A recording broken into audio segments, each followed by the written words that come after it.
പരിശുദ്ധ പരമ ദിവ്യകാരുണ്യത്തിന് എന്നേരവും ആരാധനയും സ്തുതിയും പുകഴ്ചയും ഉണ്ടായിരിക്കട്ടെ.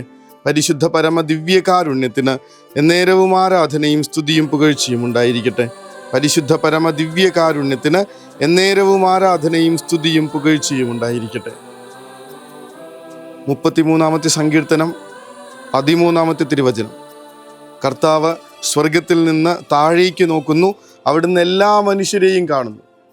രണ്ട് വാക്കുകളും പ്രധാനപ്പെട്ടതാണ്. അവിടുന്ന് നോക്കുന്നു, അവിടുന്ന് കാണുന്നു. കർത്താവ് സ്വർഗത്തിൽ നിന്ന് താഴേക്ക് നോക്കുന്നു, അവിടുന്ന് എല്ലാ മനുഷ്യരെയും കാണുന്നു എന്നുള്ളതിൻ്റെ വ്യക്തമായ ചിത്രം ഇന്നത്തെ സുവിശേഷത്തിൽ നമ്മൾ കാണും. അക്കാലത്ത് യേശു കണ്ണുകളുയർത്തി നോക്കിയപ്പോൾ ധനികർ ദേവാലയ ഭണ്ഡാരത്തിൽ നേർച്ചയിടുന്നത് കണ്ടു. ദരിദ്രയായ ഒരു വിധവ 2 ചെമ്പുതുട്ടുകൾ ഇടുന്നതും അവൻ കണ്ടു. കർത്താവ് സ്വർഗത്തിൽ നിന്ന് താഴേക്ക് നോക്കുന്നു. സുവിശേഷം പറയുന്നു, അക്കാലത്ത് യേശു കണ്ണുകൾ ഉയർത്തി നോക്കിയപ്പോൾ അവിടുന്ന് എല്ലാ മനുഷ്യരെയും കാണുന്നുവെന്ന് സങ്കീർത്തനം പറയുമ്പോൾ ധനികർ ദേവാലയത്തിൽ നേർച്ചയിടുന്നത് അവൻ കണ്ടു. ഒരു വിധവ 2 ചെമ്പുതുട്ടുകൾ ഇടുന്നതും അവൻ കണ്ടു. ഇത് നമുക്ക് തരുന്ന ആശ്വാസം ചെറുതല്ലാന്നേ. കർത്താവ് എന്നെ നോക്കണു, കർത്താവ് എന്നെ കാണുന്നു, ഞാൻ എന്തവസ്ഥയിലാണെങ്കിലും. ചിലരെ അത് ഭയപ്പെടുത്തും, ചിലരെ അത് ഉത്കണ്ഠാകുലരാക്കും, ചിലർക്കത് വല്ലാത്ത ആശ്വാസം നൽകും, വലിയ ബലം തരും. കാരണം കർത്താവ് എന്നെ നോക്കുന്നു, കർത്താവ് ഞാൻ ചെയ്യുന്നത് കാണുന്നു, എൻ്റെ പ്രയാസങ്ങൾ കാണുന്നു. അവൻ ആ ജനതയുടെ മേൽ അനുകമ്പ തോന്നിയിരുന്നു. അവരെ നോക്കിയപ്പോൾ അവരിങ്ങനെ ഇടയനില്ലാത്ത ആട്ടിൻ പറ്റം പോലെയായിരുന്നു എന്ന് കർത്താവിൻ്റെ നോട്ടത്തിൽ നിന്ന് മനസ്സിലാകുന്നുണ്ട്. ഈശോ കാണുന്നുണ്ട്. ഗോഡ് സീസ്. കർത്താവ് എല്ലാം കാണുന്നു എന്നുള്ളത് നമ്മളുടെ ജീവിതത്തിന് തരുന്ന ശക്തി ചെറുതല്ല. കാരണം മറ്റുള്ളവർ കാണുന്നത് പോലെയല്ല. നമ്മളെ ഈ ഉപമ വായിച്ചു പോകുമ്പോൾ നമ്മൾ അതിനകത്ത് കാണുന്ന ഒറ്റ കാര്യമുള്ളൊരു വിധവ ചെന്ന് ദേവാലയ ഭണ്ഡാരത്തിൽ നേർച്ചയിട്ടു എന്ന് പറഞ്ഞ് നമ്മളിങ്ങനെ വായിച്ചു പോകും. പക്ഷെ കർത്താവ് കണ്ടത് കാണണം. അത് ദരിദ്രയായിട്ടുള്ളൊരു സ്ത്രീയാണെന്ന് അവൻ അറിഞ്ഞു, അതൊരു വിധവയാണെന്നറിഞ്ഞു, അവളിട്ടത് 2 ചെമ്പുതുട്ടുകളാണെന്നറിഞ്ഞു.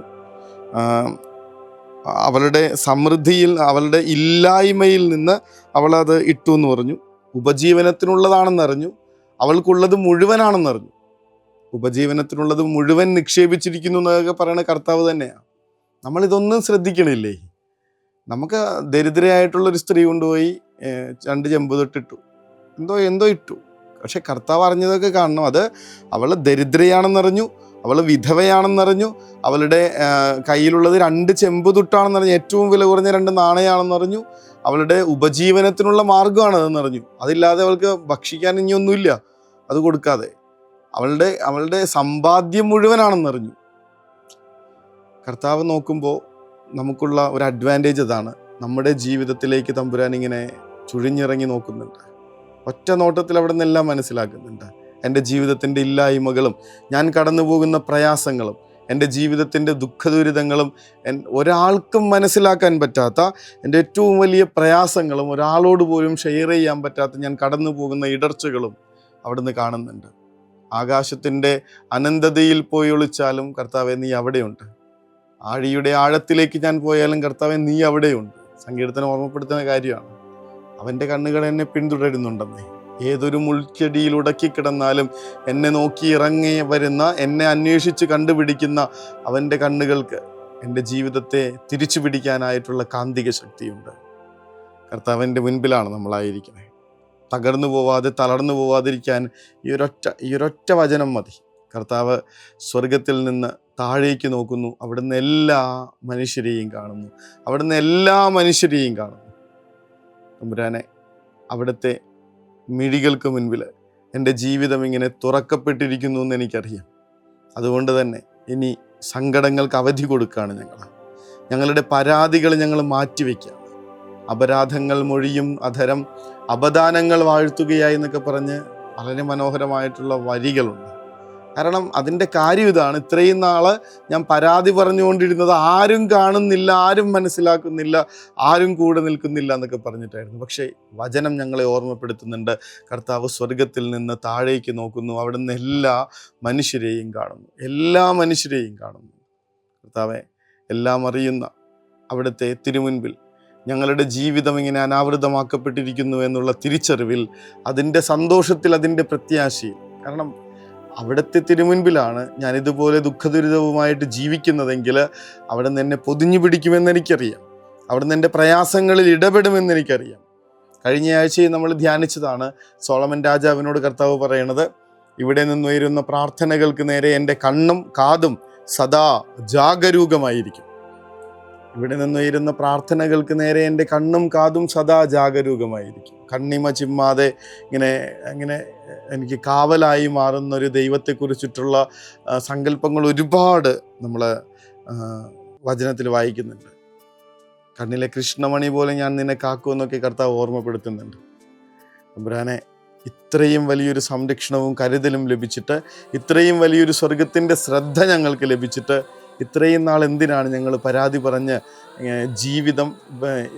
ജീവിതത്തിൻ്റെ സമയങ്ങൾ പാഴാക്കിക്കളഞ്ഞതെന്ന് ഞങ്ങൾക്കറിയില്ല കർത്താവ്. തിരിച്ചറിവില്ലാതെ പോയതുകൊണ്ട് ഇപ്പോൾ ഞങ്ങൾ ജീവിക്കുന്നത് അങ്ങയുടെ തിരുമുൻപിലാണെന്ന്, അങ്ങ് ഞങ്ങളുടെ മേൽ അവിടുത്തെ ദൃഷ്ടി പതിപ്പിച്ചിരിക്കുന്നുവെന്ന്, അതുകൊണ്ട് തന്നെ ഞങ്ങളുടെ ജീവിതം സുരക്ഷിതമാണെന്ന്, സമാധാനപൂർണമാകുമെന്ന് വിശ്വസിക്കാനായിട്ടുള്ള കൃപ തരണമേ എന്ന് പ്രാർത്ഥിച്ചുകൊണ്ട് എല്ലാം കാണുന്നവനായ ആ കർത്താവിൻ്റെ വലിയ അനുഗ്രഹത്തിൻ്റെ ദൃഷ്ടികൾക്ക് മുന്നിലേക്ക് നമ്മുടെ ജീവിതത്തെ സമർപ്പിച്ചുകൊണ്ട്, കർത്താവെ, ഞങ്ങളുടെ ജീവിതം എല്ലാം കാണുന്ന അങ്ങയുടെ തിരുമുൻപിലേക്ക് ഞങ്ങളുടെ ജീവിതത്തിൻ്റെ എല്ലാ കുറവുകളോടും എല്ലാ പ്രയാസങ്ങളോടും എല്ലാ വേദനകളോടും എല്ലാ പ്രാർത്ഥനയോടും കൂടെ ഞങ്ങളെ തന്നെ സമർപ്പിച്ചുകൊണ്ട് അവിടുത്തെ ആശീർവാദത്തിനായി ഞങ്ങൾ കാരുണ്യ സ്നേഹമേ, പരിശുദ്ധ സ്നേഹമേ,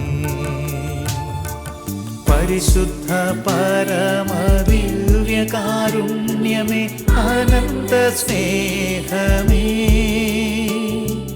പരിശുദ്ധ പരമദിവ്യ കാരുണ്യമേ, അനന്ത സ്നേഹമേ.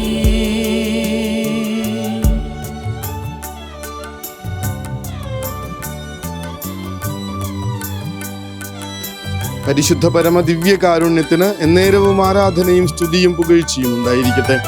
പരിശുദ്ധ പരമ ദിവ്യ കാരുണ്യത്തിന് എന്നേരവും ആരാധനയും സ്തുതിയും പുകഴ്ചയും ഉണ്ടായിരിക്കട്ടെ. പരിശുദ്ധ പരമ ദിവ്യ കാരുണ്യത്തിന് എന്നേരവും ആരാധനയും സ്തുതിയും പുകഴ്ചയും ഉണ്ടായിരിക്കട്ടെ. അവിടുന്ന് കണ്ടില്ലായിരുന്നെങ്കിൽ, അവിടുന്ന് നോട്ടമയച്ചില്ലായിരുന്നെങ്കിൽ എപ്പോഴേ തകർന്നു പോകേണ്ട ജീവിതമാണിത്. നമ്മളിപ്പോഴും മനസ്സിലാക്കിയിട്ടില്ല. അവിടുന്ന് കണ്ട്, അവിടുന്ന് പ്രവർത്തിച്ച്, അവിടുന്ന് ഇടപെട്ടത് കൊണ്ട് മാത്രമാണ് ഞാനിപ്പോഴും ജീവിച്ചിരിക്കുന്നതെന്ന്, സമാധാനത്തോടെ എൻ്റെ കുടുംബം മുന്നോട്ട് പോകുന്നതെന്ന്, സന്തോഷത്തോടും ആരോഗ്യത്തോടും കൂടെ ഞങ്ങളുടെ മക്കൾ ജീവിക്കുന്നതെന്ന് ഒരുപാട് നന്ദിയോടുകൂടെ അവിടുന്ന് നമ്മളിലേക്ക് നോട്ടമയക്കുന്നതിന്, അവിടുന്ന് നമ്മളെ കാണുന്നതിന്, അവിടെ നമ്മളെ ശ്രദ്ധിക്കുന്നതിന് ഇങ്ങനെ ഉള്ളു നിറഞ്ഞ കൃതജ്ഞതയോടുകൂടെ കർത്താവിന് നന്ദി അർപ്പിച്ച് നമുക്ക് ഉറക്കത്തിലേക്ക് പോകാം. സ്വർഗ്ഗം അനുഗ്രഹിക്കട്ടെ. കരുണതൻ കയർ പിടിച്ച് നയിച്ചിടും സ്നേഹമേ, ദിവ്യകാരുണ്യ സ്നേഹമേ, പരിശുദ്ധ സ്നേഹമേ, പരിശുദ്ധ പരമദിവ്യ കാരുണ്യമേ, അനന്ത സ്നേഹമേ, പരിശുദ്ധ പരമദിവ്യ കാരുണ്യമേ, അനന്ത സ്നേഹമേ.